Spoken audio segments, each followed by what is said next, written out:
What's up, everyone? Sam Shaw here, founder of Wall Street Mastermind. I'm excited to be back today with another client interview for you guys. Today, I'm excited to have Simran on with us. She recently just went through the not summer, full-time, keep saying summer. She recently just went through the full-time 2023 recruiting process as a senior and was able to get a very successful outcome despite what was a very, very tough job market this year. And so I definitely want to get her to come on here and just talk to you guys about how she was able to do that. And hopefully, along the way, we'll shed some insights that will help you with your own recruiting process as well. So, with that said, Simran, I want to thank you for taking the time to talk to us today. And if you don't mind, maybe you can start off by just introducing yourself real quick so people can get a sense for who you are.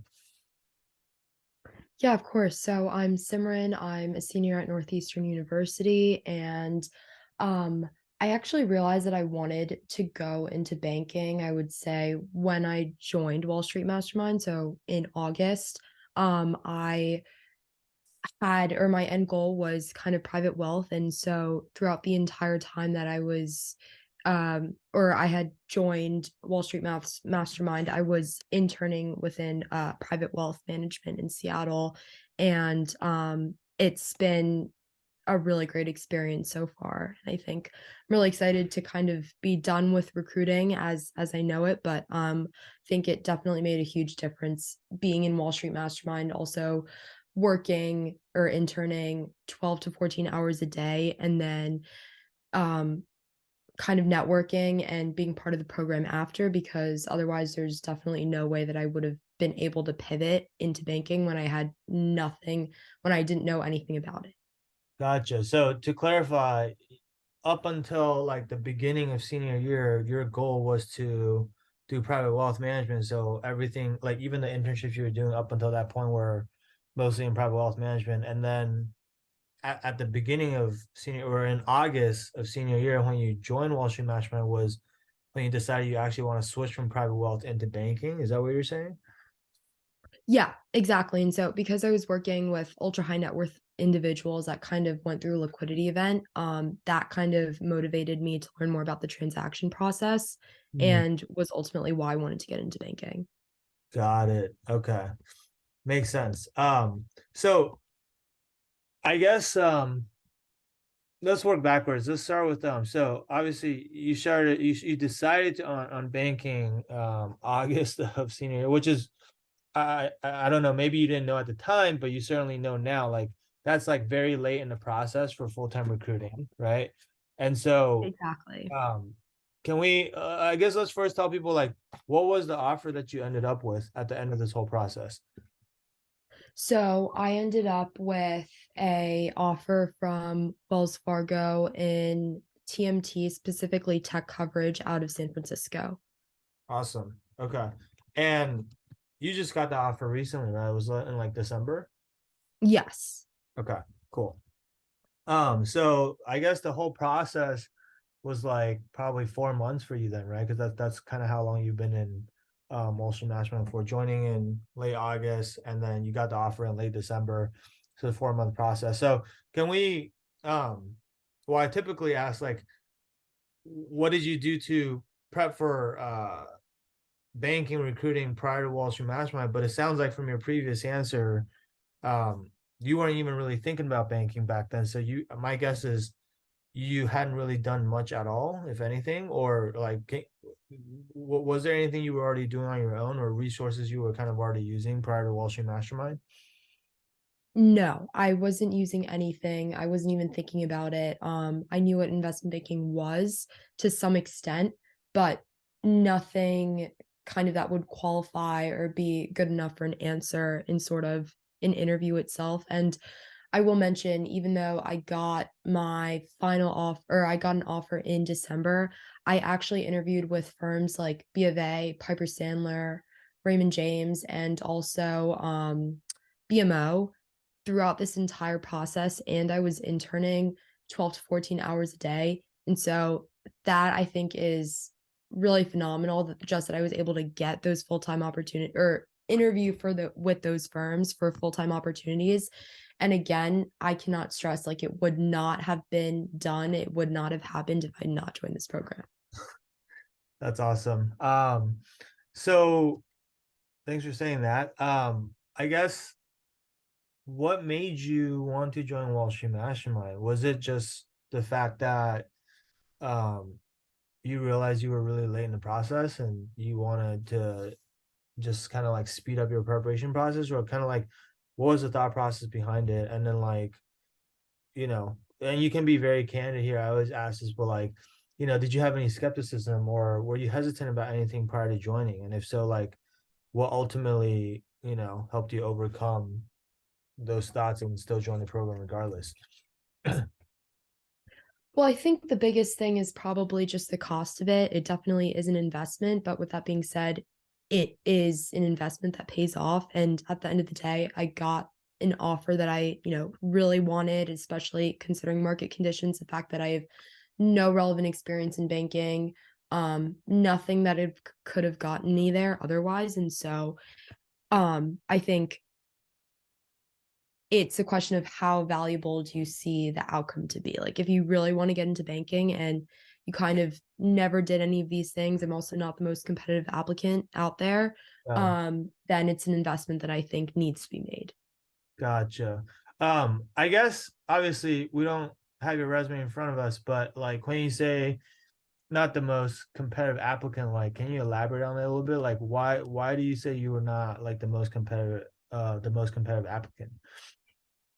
So I have a lot of experience. I am graduating college with more than 1.5 years of experience just because of the co-op program that Northeastern University offers, Yeah, but none of it is essentially relevant. I don't think that anything is relevant to banking unless you're kind of doing a private equity internship or a banking internship, or even something more relevant would be in fields of accounting or consulting or something like that. But I didn't have any relevant experience. I was involved in a few extracurriculars that kind of did help me, but again, just not as relevant as I think that most banks would want. And in terms of GPA, I was looking in sort of the lower end of the threes too. So that's a really big thing to kind of know that you're definitely not the best candidate going in and still getting the offer over other candidates who are more qualified, again, for positions that aren't even publicly posted. yeah. So it's definitely a big sort of accomplishment, and I think mostly a testament to the program itself. That's awesome. And did you have a understanding of kind of like how the investment banking recruiting timeline worked when you joined the program, or were you like not were you like kind of clueless about that? Like, did you realize that because by the time you joined, like full-time recruiting at all the big banks were pretty much starting Oh, around that time, right? yeah. Were you aware of that, or did you kind of come in thinking like, oh, I still had a lot of time, and then only finding out later that, oh, actually, I don't have that much time? No, I found out that I didn't. I think so. I don't even have too many friends in banking, so I didn't even know that much about the recruiting timeline. And again, I wasn't even interested, so I never really did research about it. Yeah, And then when I actually joined the program, and I think I had a few intro calls with different members of the team, they were kind of the ones to tell me that, you know, you can still do it, but it's going to be a little bit of a struggle. gotcha.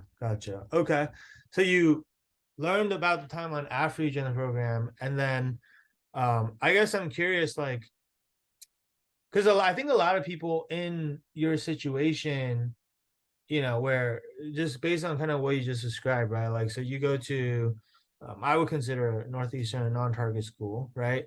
You go to a Mhm. non-target school, your GPA is on the lower side, you don't really have any relevant experience. I feel like a lot of people in your situation, when they're considering whether they should like invest in something like Wall Street Mastermind, they would say, oh, like, given these circumstances, I'm worried that I'm just gonna be wasting my time and money because like I'm not qualified, right? And so obviously you probably had a different mentality, but like I'm curious, what was that mentality? Is it just that like you had confidence that hey, despite all these things and despite the job market and despite everything that's going on, as long as I have the proper help, I'll be able to get to the outcome that I want? Or kind of how did you think about that? Yeah, so I mean, I think one of the other things that I forgot to mention was that when I was on an intro call, one of the biggest things that I think it was Joe. Do I have his name wrong? Is Joseph? there? Yeah. Joseph was kind of explaining to me that actually prepping for an interview and doing all the networking, everything that needs to be done, and not only that, but like studying your technicals, making sure you know every single answer to every single question, not even just the concepts alone. That takes so much time. People spend upwards of 400 hours doing that. And what Wall Street Mastermind is actually able to do is explain the concepts really well. I mean, that's what you did in your videos. And I think that was one of the biggest things that kind of just helps you understand. So you're able to not really just memorize answers, but understand the concepts and able to answer any question that you're pretty much given if you just understand the fundamentals. And I think um, just being able to capitalize on a program that really takes advantage of the fact that a lot of its candidates might not have the time to be able to invest into both I mean all parts of the process is something that's was really appealing to me and also another reason that I joined. Gotcha, gotcha. So basically, you wanted to, you want because you were kind of you felt like you were starting from where you were starting and behind the eight ball a little bit. You wanted, uh, I guess what appealed to you was just how efficient this could make the process and basically shorten the amount of time you would have to spend learning everything from scratch, essentially. Exactly. Gotcha. Okay, that makes sense. And so like, can we talk a little bit about what what you did exactly then after joining Wall Street Mastermind? Because like 4 months, it's not a lot of time, right? What were what were some of the things that you did once you joined the program that you found to be the most helpful for you in terms of like getting you this offer that you got in the end? Um, that's a good question, but honestly, I have to say I literally just followed your directions. The one thing that I wish I didn't I the one thing that I wish that I invested more time into was kind of the behavioral module, which I ultimately just wanted to pick like what's the opportunity cost of not watching every single video in the behavioral module or not doing those things. And the opportunity cost at the end of the day for me not doing that was sacrificing my technical questions, which I thought were just extremely important. And so Right. because I just did not have, as much time as I wanted to kind of invest into everything, I really, really made sure that I put in a lot of effort into the technical questions. And I think that really paid off. But even just not doing that, not even using the program as much as I would have liked, I was still able to kind of get an offer and God, interview with 4 or 5 different firms. how are you able to? What do you think was it that made it so that you could get 4 to 5 interviews in the current? Because again, this is full-time 2023 recruiting cycle. I think it's been one of the toughest uh job markets that we've seen in certainly since Wall Street Mastermind was founded 5 years ago. And so like given I mean because based on what you were describing before, in terms of the your profile on paper, and then also based on how tough the job market was, like what do you think contributed to your ability to be able to get so many interviews?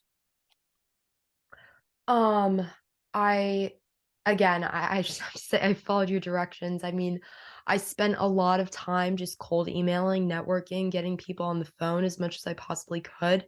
And that really, really worked out for me because that's honestly how I got all those interviews in the first place. I Mhm. think, especially being a candidate, that no one is just looking at my resume and just immediately being like, oh, we need to have her at our firm.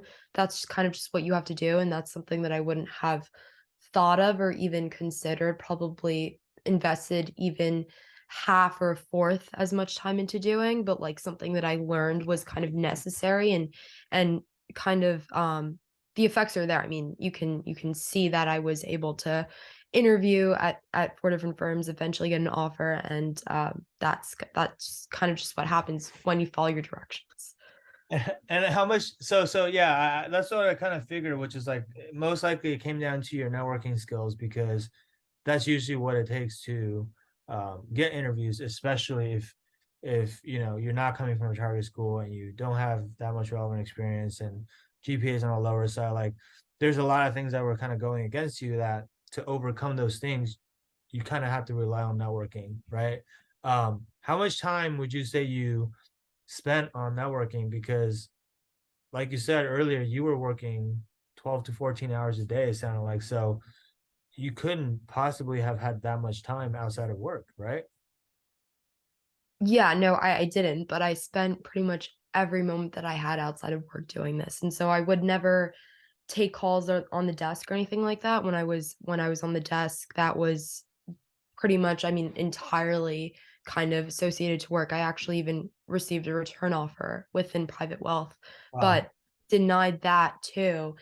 And so when I was going home, I was not only sending out emails, but I also had a lot of calls with analysts on the East Coast who were, really nice and that they were able to kind of make time late at night. Of course, they're probably still on the desk there and they don't really mind, but um they were honestly just nice. And I think if you don't give up and you kind of take into account that people do want to help you, then you will kind of get somewhere at the end of the day.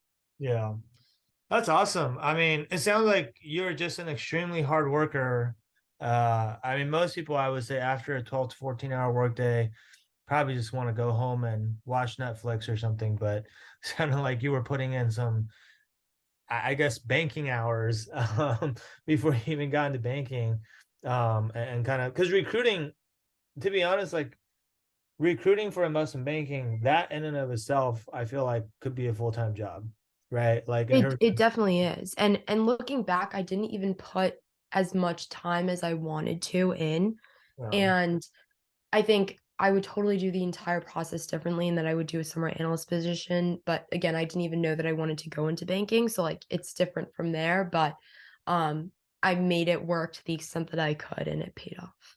yeah, absolutely. I think it's not your fault that you didn't realize you wanted to do banking earlier. Obviously, if you did realize earlier, we always recommend everyone go the summer internship route because it will be much easier and you have a lot more time and there's a lot more job openings available. But I agree, like you absolutely, given the circumstances, you actually um, did the best that you could with kind of like the hand that you were dealt. And so I think, quite frankly, the outcome that you got was amazing. I guess on the interview prep side of things, it sounds like you focus most of that on the technical aspect, which is understandable because you had just realized you wanted to do banking, so you probably hadn't learned any of the technicals. But like, were you pretty much starting from scratch when it came to learning these technical concepts, or like did you have a little bit of like corporate finance knowledge already coming in? No, definitely I was not starting from scratch. I'm a finance major, but even with that, there was so much stuff that I think was not that I just forgot. I mean, accounting I took like freshman year, I took evaluation and value creation class, I took some relevant classes, but I think if you're not actually applying that, then it's just going in one year and out the other. And Right. so I was not starting from scratch. I think I definitely had some understanding and I think that was an advantage for me, but also I definitely needed to review a lot, and I think the technicals was where I messed up on multiple occasions during interviews, and even if I didn't mess up, it just was not better than other applicants and better than my competition. I think that was the main reason. Gotcha. You're saying in the end, you were still not doing better than other applicants, or you're saying like coming into it, you weren't doing better than other applicants? Just to clarify. No, coming into it, I wasn't doing better than other applicants. Gotcha, gotcha. Okay.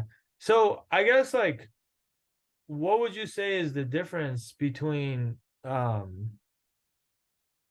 of like how you learn technical concepts in Wall Street Mastermind versus like how you would have just done it on your own then? Like, is there a difference? Because like I think the question that a lot of people ask when it comes to technical interview prep is like, I mean, isn't it all the same concepts? Like, if I just read an interview guide or if I just took a financial modeling course or whatever, like, wouldn't I learn the exact same things? No, because I mean, the way that and I think this is just a flaw that I have, I tend to just try to memorize answers and it never works out. I mean, it's never going to work out no matter how you do it, what class or what course you're doing it for. It's just never going to work, especially in an interview where you're already nervous. And so, um, I even though I am a finance major, I've taken these classes before, some relevant classes, still was not 100% ingrained in my head. And after kind of watching the videos where someone explains it to you and bringing you through each concept and you're actually able to connect the dots easily, it's very much different because you can compare that. And I've actually done this. I mean, I wanted to use as many resources as I possibly could. So I looked up the 400 questions guide. I subscribed to Wall Street Red Prep book for industry specific questions, specifically tech questions, and their Mm. answers are not only vague, but it's not something that you can memorize and understand and be able to give a good answer to if the question's asked a little bit differently. So you need to understand the concepts. Gotcha. Yeah. So basically, it's the difference between like brute force memorization, which is what a lot of people are doing, which doesn't work very well because you're basically, when you do that, you're basically banking on like your interviewers asking you the exact questions you already memorized, which is not going to happen, versus you actually learning these concepts and internalizing it to the point where, like we always tell people, the goal is to get to the point where you can actually teach these concepts to someone else who doesn't know anything about finance. And like, if you can do that, that's when we know you're ready for the interview, right? Mhm. And so like, and also like, I think like one analogy that I like to um, give too is like, it's kind of like, I mean, there's obviously multiple ways to learn things, but it's kind of like the difference between you going to school and you going to class and learning it from a professor during lecture who's a subject matter expert and explaining these concepts to you, and going to office hours and asking questions to the TA and having that interaction versus if you just bought like a textbook and stayed at home and read the entire textbook from front to back and try to teach it to yourself, right? Like one's going to be more effective than the other. And not saying you know reading a textbook on your own can't work, but it's a matter of like efficiency and also just like effectiveness, I feel like, in my opinion, right? Mhm. Cool. So I guess one last question for you. Like, do you have any advice for people who are just going through the process now? Maybe someone who's finds themselves in a similar situation as you, like maybe they discovered investment banking really late, they don't have an opportunity to do a summer internship, so they have to go through full-time recruiting. Maybe they're, kind of behind the eight ball. Like, was there a piece of advice that someone gave you, or maybe just something you figured out on your own along the way that you feel like really made a big difference for you, that you can like kind of pass that down to other people? Um, yes, actually. I mean, I think that, of course, take this with a grain of salt, but you can never be doing more than, I mean, you can always do more. And I think that's the one thing that you have to keep in mind. And so, like, um, if you're kind of discouraged at any point, like, you always just have to work harder. I thought that I was working as hard as I possibly could, and then I actually was trying to network internally at GS and talk to a few bankers there, and they were like, "Well, you're just not doing enough. Like, you're literally not doing enough. Like, how do you not know this stuff yet?" Mm. And I was like, I didn't even know what to say, and so, like, after that, I kind of went home and just worked even harder, which I kind of, sacrificed a lot of other things to do, but in the Yeah. end, it worked out. And so I think that Sam gives you all of the resources you could possibly need. He's able to give you information on every step of the process, which I think is not really clear until you actually um, go through recruiting or you even have some friends in recruiting, you're part of a club in recruiting, like, you wouldn't know this information, especially someone like me, but you have to take advantage of all the resources you have and really just work as hard as you can. Gotcha. Okay.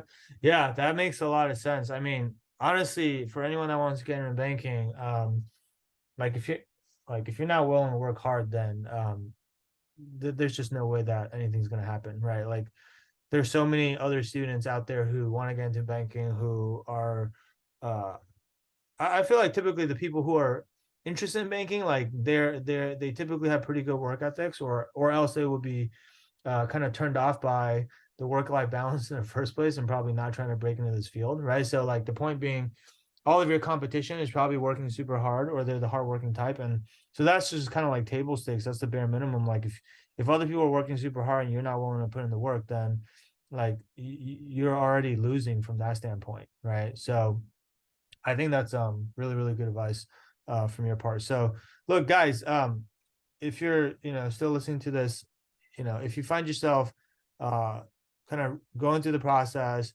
maybe you're behind, maybe you didn't realize you want to do banking until much later, or maybe you just feel like you're not the strongest candidate on paper, perhaps is because of the school you go to or your GPA or your experience. Like it could be a lot of things, right? Everybody's different, but whatever it may be, like if you're just looking for that additional help, you want to kind of have a competitive advantage to help you level the playing field a bit so that you can overcome all these challenges, like, and still get in. Despite, I mean, some people make excuses like, oh, because of XYZ reasons I can't get in, and then other people like Simran, like despite having all these hurdles that she had to overcome, she's wouldn't take no for an answer, right? And so like if you sound like that type of person, and you're willing to do whatever it takes to break into investment banking, then I want to encourage you to reach out to our team to see if we can help you, right? And the way you do that is you can actually book a free virtual coffee chat with